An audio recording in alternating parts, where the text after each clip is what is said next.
kubor baman kesngi awan lam shipi da unang yalam news yak MRSA la de pyntreikam ong Conrad K.Sangma nak liang ju ulokren haklat patai kubor ulayathu ba la don bun ki jaka ki pala pyntreikam yak MRSA ula pensyai ru ikitu ki baong ba yak MRSA ompat sim la pyntreikam ulong ba yak MRSA la pyntreikam hakisinong bat ki jaka kap ar kat kum ka an ki batamai lawan ra kapto ka ni ki rol ki batamai ha ka MRSA ka bala penbek na ki jingle jong ka sarkar barem karol ka balabo ye ki checkpoint bandrung banme katkum ka ak kamdan kano ka jing pensistom hanrei ha karol kala bandan ka jing khme bnya lang ba ka checkpoint ka ak spat ki rol ki de banya mats ul ongro bai ka ni ka ak hap ap ki jing menjon olat bat banwan ra ro ha kador bar ka banwan banya type ni halor ka ni ka ak MRSA is being implemented, and in fact, in many of the localities, we have put up the systems.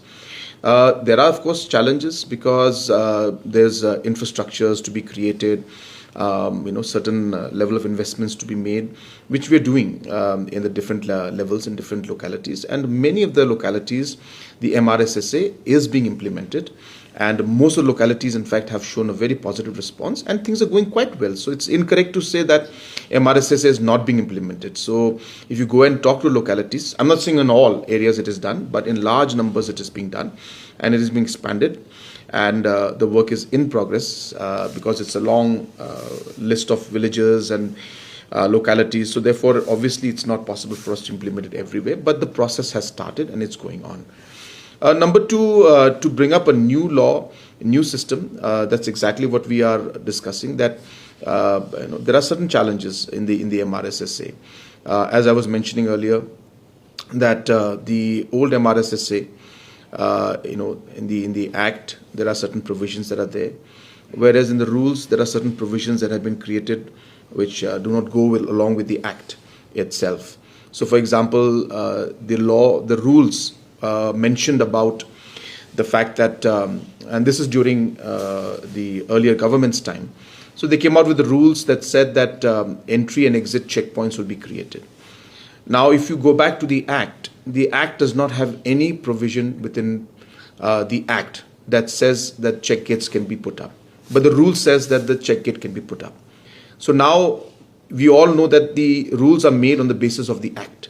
So if the Act does not have the provisions for that, the rules cannot say that you can have check gates. So there is a disconnect between that. For whatever reason it was done that time that I'm not very sure about.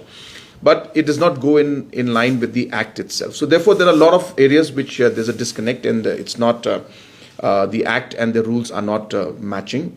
And all those aspects of the, check gates being implemented without the change in the rule, in the Act itself, cannot be done. So therefore we had moved forward, if you remember, to amend the Act and bring in these provisions and have a system where we would have the registrations happening.